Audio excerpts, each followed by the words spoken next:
Bab negatif 1. Di dalam hutan yang sunyi dan mistis, terdapat sebuah keajaiban alam yang menakjubkan, air terjun yang menjulang tinggi dan kolam yang dalam, pepohonan tua menjulang tinggi di sekelilingnya, menciptakan bayangan yang tebal dan menyelimuti sinar matahari, menciptakan suasana lembab dan gelap di antara pepohonan yang rapat, kabut tipis terkadang mengambang di udara, menambah kesan misterius dan memesona. Air terjun yang menakjubkan itu setinggi 10 kim, dengan air yang jatuh dengan gemuruh ke dalam kolam yang jarang dikelilingi oleh pepohonan. Cahaya matahari senja menyinari air terjun dengan warna keemasan yang memukau, menciptakan pemandangan yang sangat indah. Kabut tipis menari-nari di permukaan air, memantulkan warna-warni senja yang spektakuler. Di sebelah kiri air terjun, terdapat tebing yang menjulang tinggi dengan sebuah gua yang misterius. Ranting-ranting hijau menjuntai di depan pintu gua yang gelap, menambah kesan seram dan menakutkan. Udara dingin mengalir keluar dari gua, menciptakan suasana yang semakin menyeramkan di siang hari. Namun, yang paling menyeramkan adalah halte yang terletak di depan gua tersebut.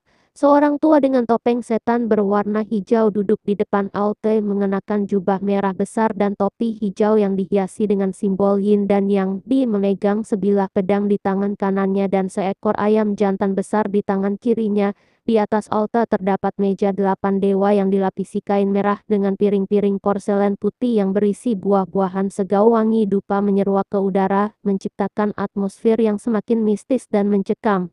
Tiba-tiba dengan satu tebasan pedangnya, sang tua memenggal kepala ayam jantan itu. Darah segar langsung mengalir ke dalam sebuah barel anggur, menciptakan gambaran yang sangat mengerikan di tengah keindahan alam yang memesona.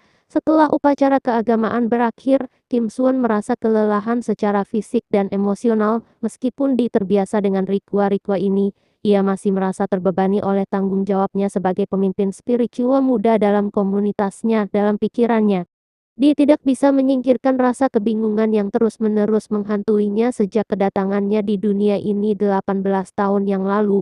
Ketika semua orang mulai membubarkan diri, Kim Kuan tersisa di halte merenung dengan cemas. Pikirannya terombang-ambing antara dua dunia yang begitu berbeda, dunia modern yang ditinggalkannya dan dunia mistis yang kini menjadi kenyataannya. Meskipun dia telah belajar untuk menerima takdirnya di dunia baru ini, dia sering merindukan kehidupan yang dulu dikenal.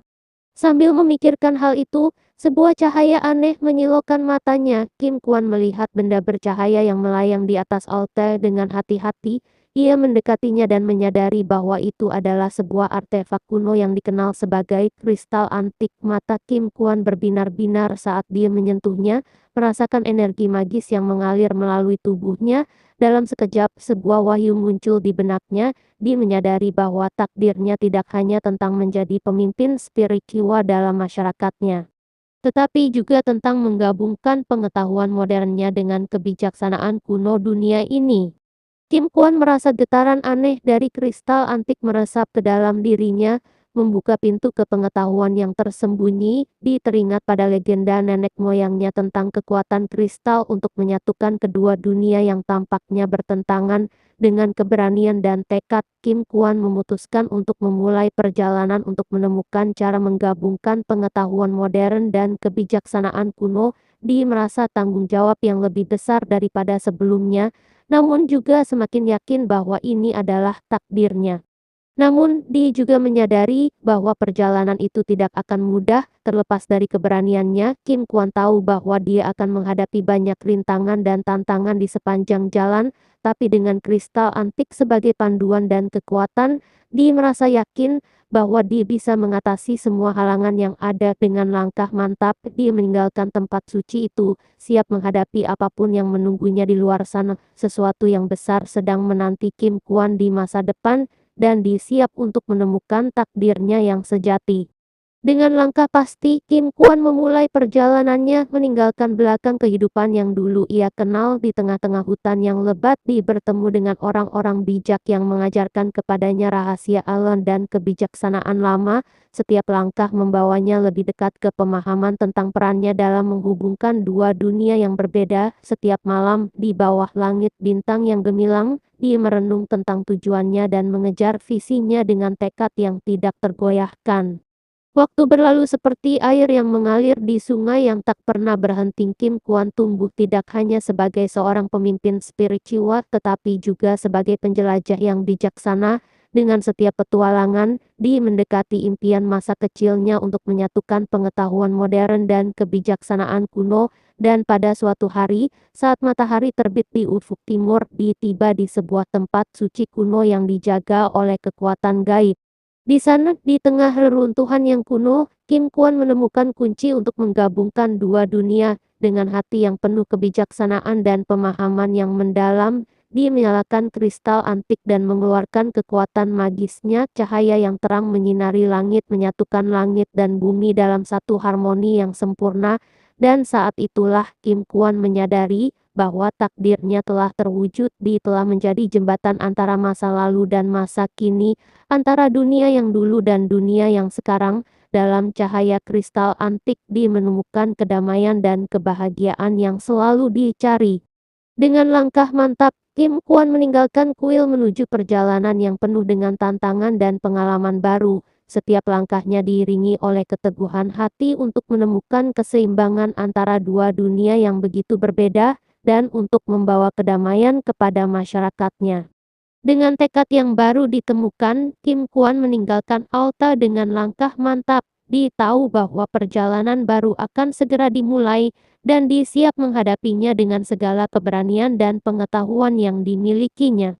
Ahli sihir mengambil selembar kertas kuning dengan sedikit berseru. Kertas tersebut terbakar tanpa api, mengejutkan semua orang.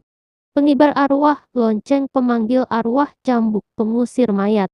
Dengan kata-kata ini, bersama dengan 3 murid termasuk Kim Suan, masing-masing membawa 3 alat ritual menuju mulut gua.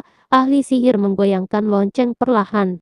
Pada saat ini, sekelompok orang keluar dari gua yang gelap. Orang-orang ini mengenakan topi hitam yang tebal, dengan pinggiran terbuat dari kain hitam yang menutupi kepala, berpakaian jubah hitam yang longgar, berbaris rapi, berjalan dengan langkah kaku, mengikuti irama lonceng dan gendang tembaga yang diperdengarkan.